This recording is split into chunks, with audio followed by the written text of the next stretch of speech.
regardez New World Info 1 et nous vous disons merci pour votre fidélité légendaire. Nous sommes le vendredi 20 mars 2020, dernier jour ouvrable de la semaine. Dans Décryptage ce soir, nous parlons coronavirus. Une fois encore, et le Mali maintient les législatives et le référendum prévu fin mars. Pour cerner le fond du sujet, notre éditorialiste maison, il est là. Mamadou, bonsoir et merci d'être là. Bonsoir Mathieu. D'entrée de jeu, depuis plus de 2-3 mois bientôt, ça ne fait que parler dans tous les sens, sur tous les continents à travers le monde entier. Le coronavirus, ça vous en dit quelque chose? Oui, il y a de quoi que ça occupe l'actualité tous les jours.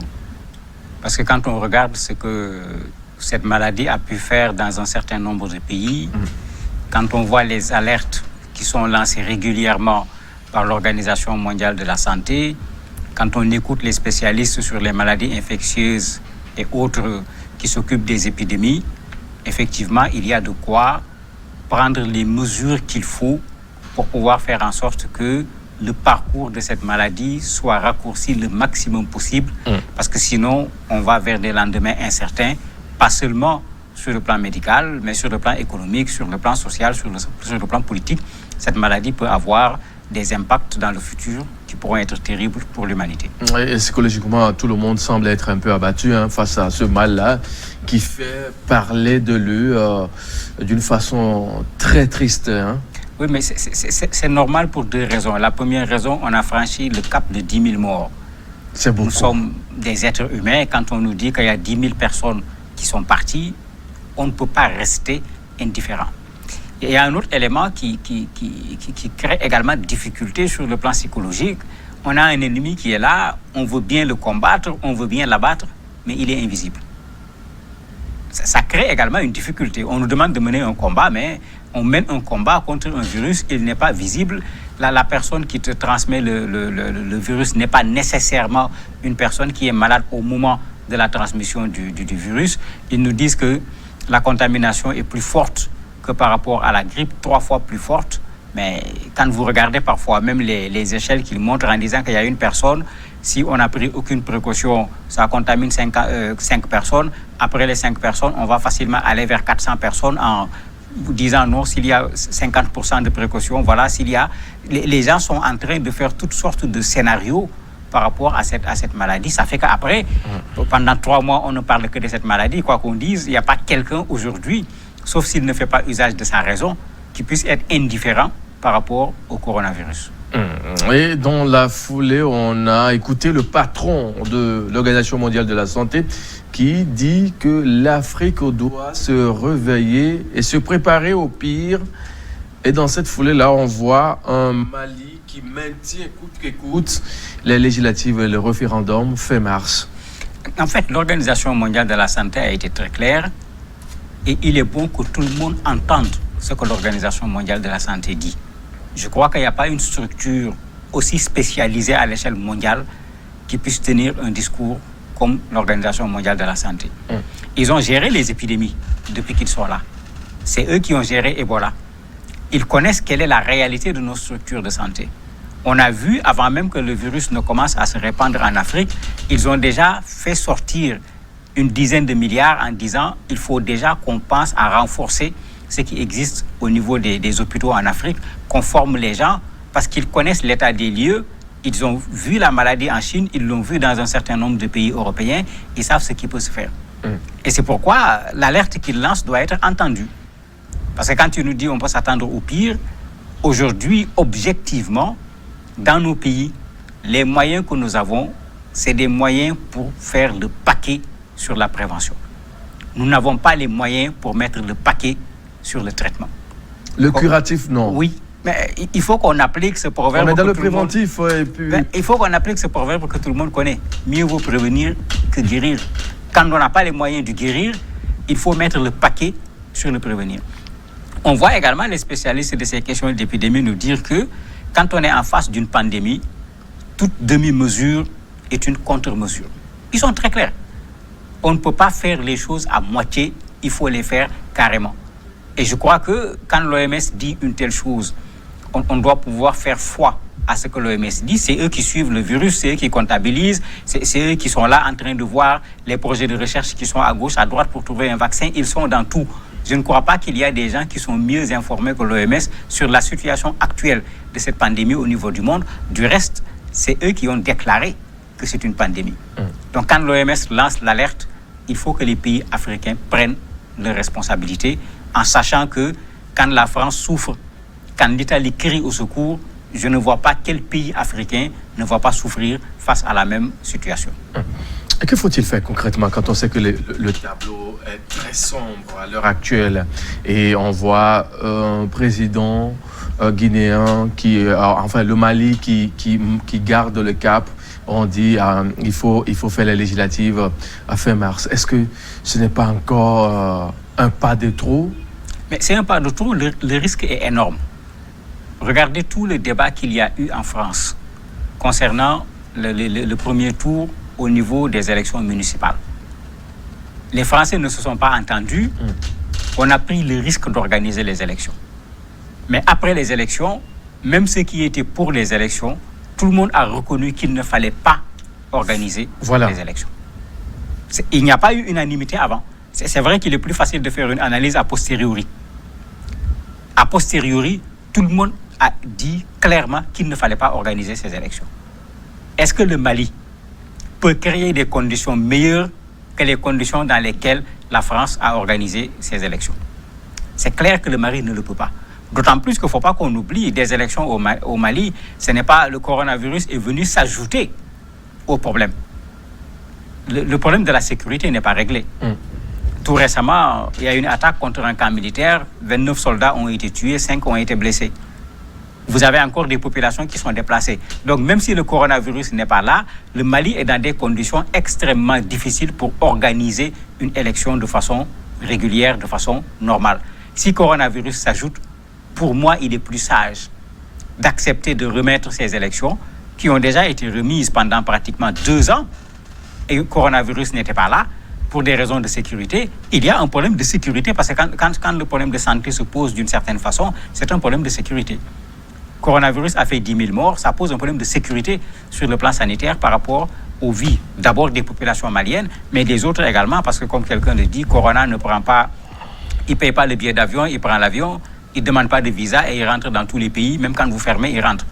Donc le Mali doit pouvoir prendre non pas une demi-mesure, comme le demandent les épidémiologues, mais prendre carrément la mesure qu'il faut pour éviter que cette maladie ne puisse prendre pied au niveau du Mali, puisque jusqu'à une période toute récente, le Mali n'avait pas encore de cas. Alors, comment peut-on comprendre un peu cette passivité des dirigeants maliens à l'heure actuelle où ça va dans tous les sens à travers le monde entier? En fait, il y a 2 choses. Le Mali est déjà en situation de guerre avant qu'une autre guerre, qui est la guerre avec le coronavirus, ne vienne se déclarer. Ça fait que vous avez un Mali qui est pressé de sortir déjà d'une situation de crise et qui a du mal à sortir de cette situation de crise et qui risque maintenant d'être atteint par une autre crise qui, à la limite, a la même dimension que la crise que le Mali était en train de vivre déjà. Et face à ces 2 crises, c'est le même Mali qui doit réagir, c'est le même Mali avec des ressources qui ne sont pas suffisantes. Vous imaginez un peu la difficulté et je me dis que dans le fait de fermer les yeux, parce que quand le Premier ministre va jusqu'à dire pour le moment il n'y a pas de cas, mais qu'il y ait un cas ou qu'il n'y en ait pas, on va faire les élections, je trouve que c'est aller vraiment trop loin. Quand il n'y a pas de cas, pourquoi le Mali a fermé ses écoles?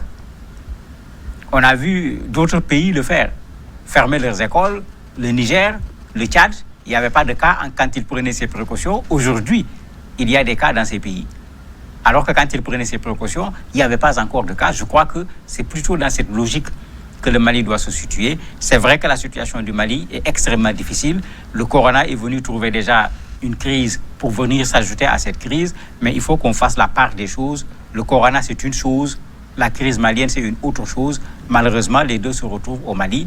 Il faut prendre les mesures qu'il faut pour juguler les 2 crises. On ne peut pas faire le jeu de dire on va régler Corona d'abord, on règle la guerre après, ou bien on va régler la guerre d'abord, on règle Corona après. Vous avez 2 choses qui sont là, qui vont en même temps. Les gens ont fait leur attentat sans tenir compte de la situation sanitaire pour dire à qui on a affaire. Ils auraient pu au moins faire une trêve sanitaire en se rendant compte que le monde est aujourd'hui confronté à un autre problème. Quand on est humain, le minimum, c'est de pouvoir savoir que ce n'est pas le moment pour s'en prendre à qui que ce soit. Oui, on sait qu'ils sont bien sûr pressés, mais est-ce que vraiment le temps si prête comme on peut penser dans d'autres pays, quand on sait que le Mali a reporté plusieurs fois déjà cette élection législative, et c'est maintenant qu'on se dit même s'il y a Corona, on va tenter voir ce que ça va donner. C'est pas en quelque sorte envoyer les gens à l'abattoir. Oui, mais c'est qu'avec Corona, il ne faut pas tenter. Puisque quand on lit l'histoire du coronavirus, la Chine a tardé à réagir. Aujourd'hui, tout le monde est d'accord là-dessus. Puisque le médecin qui a lancé l'alerte a lui-même été emporté par Corona. Je crois que le message est extrêmement clair. En disant à la Chine, non, il y a un problème, il faut prendre les mesures qu'il faut, il faut les prendre au bon moment. Ça n'a pas été fait. On a vu ce qui s'est passé en Italie, même chose. Aujourd'hui, dans les pays de plus en plus, les gens sont dans l'anticipation. Les gens ne sont plus en train d'attendre que Corona vienne, que Corona dicte sa loi. Les gens sont en train de vouloir anticiper en tirant les leçons des erreurs. Et c'est ça la raison. D'autres ont commis des erreurs. Profitons des erreurs des autres pour ne pas commettre les mêmes erreurs et nous retrouver dans la même situation en subissant les mêmes conséquences. Je me dis que la logique voudrait que le Mali accepte que face au coronavirus, organiser des élections, c'est un problème. D'ailleurs, on est dans la période de la campagne électorale. On a interdit les rassemblements. Une campagne électorale où il n'y aura pas de meeting. C'est quelle campagne électorale? Quand tu vas faire les caravanes, si tu t'approches des gens, les gens risquent de s'éloigner en craignant que ce mal qui est invisible ne les touche.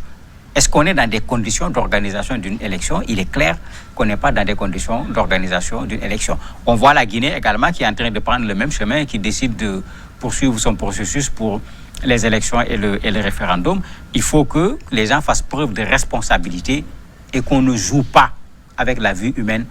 Des élections, quelles que soient ces élections, ne valent pas la mort d'un seul citoyen du pays dans lequel ces élections sont organisées. Alors, au vu de cette prise de position, est-ce qu'on n'en est pas tenté de dire que les organisations sous-régionales doivent jouer vraiment leur partition en imposant quelques directives à suivre en matière sanitaire? Parce qu'on sait que quand ça ne va pas au Mali, c'est dans tous les pays d'à côté. Quand ça ne va pas peut-être au Togo, c'est dans tous les pays d'à côté. Oui, mais c'est ce que l'OMS dit depuis longtemps et malheureusement, c'est comme si les gens ne l'entendent pas. L'OMS dit les pays qui se croient à l'abri, les pays qui pensent qu'ils ont des moyens, les pays qui pensent qu'il y a moins de risques chez eux, ils n'ont qu'à s'investir dans les pays où on croit qu'il y a le plus de risques, parce que quand ça va aller dans ces pays, ça finira par revenir sur d'autres pays. Malheureusement, notre organisation sous-régionale n'a pas cette force. On a quand même l'organisation ouest-africaine de la santé qui est là, mais qui n'a pas cette force pour pouvoir imposer un certain nombre de choses à nos pays. Ce qui est très clair, ces gens n'ont pas manqué de tirer sur la sonnette d'alarme pour dire au Mali, voilà les risques que vous courez en organisant ces élections.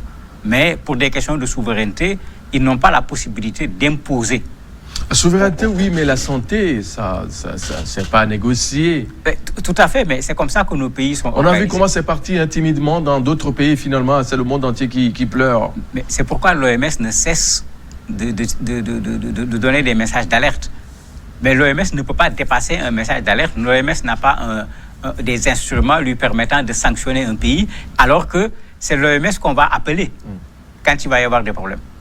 Ils ont raison, parce que quand il va y avoir des problèmes, quand nos pays seront incapables de faire face à la crise sanitaire, c'est à l'OMS qu'on va faire appel pour venir nous appuyer.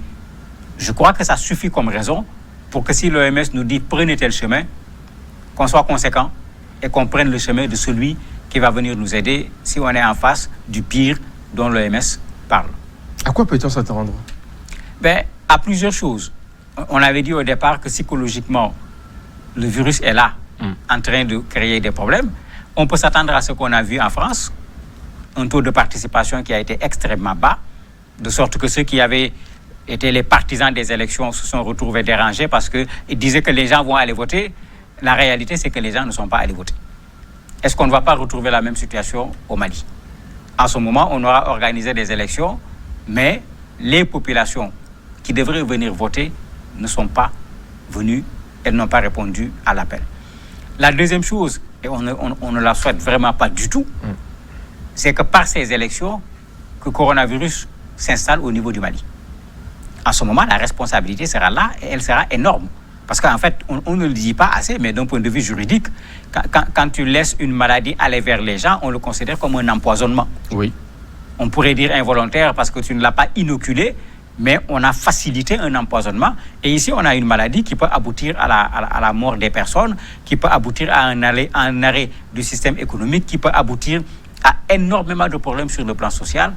Est-ce qu'on va jouer avec le feu ? Je crois qu'il ne faut pas jouer avec le feu dans ces conditions, parce que quand il y aura incendie, nous n'avons pas les moyens d'éteindre cet incendie.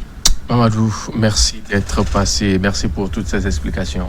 C'est moi qui vous remercie. Messieurs, nous allons devoir marquer une pause. Juste derrière, on se retrouve dans la partie invitée.